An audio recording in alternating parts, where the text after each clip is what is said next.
Hi, I'm Scot Mentzer with Orchard Hill Mortgage, and this is your weekly mortgage update. Okay, let's take a look at last week's mortgage rate recap.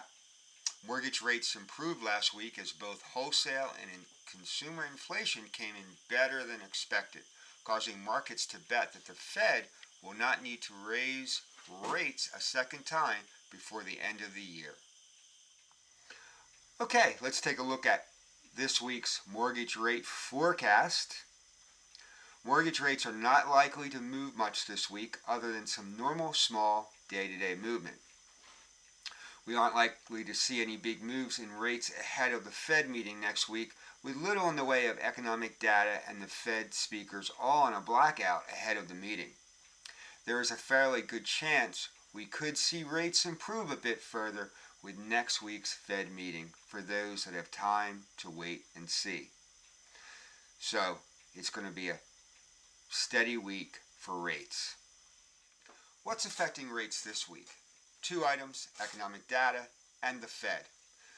For economic data, Tuesday brings a retail sales report that traders will look at for signs of how consumers are spending.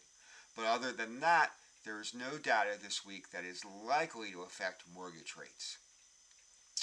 For the Fed, although the Fed has made it clear that members expect a second rate hike this year, markets believe that inflation is coming down fast enough that a second hike won't be warranted. Next week's meeting could cement those beliefs or turn them around.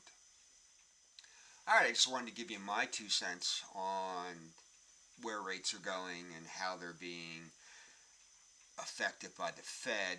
I think the Fed, which is going to meet next week, I think they're going to raise rates at that meeting. And I think they will raise them one more time between now and the end of the year. And I think their reasoning is because they're trying to slow the economy to slow inflation. All along, the Fed has been saying they want to bring the inflation rate down to 2%, if not lower. And I think that they're going to continue raising rates until they reach that mark. However, some economic forecasters believe that starting in January, once the economy has cooled, that what the Fed has done will have worked. They'll start lowering their rate again because they don't want to send us into a recession and they do not want to damage the employment market. So that's my thoughts. I think, yes, they're going to continue raising rates, and I think we're going to hit a Fed rate of probably at least 5.5, if not maybe a little bit higher, before they start tapering the rate. But again, I don't have a crystal ball.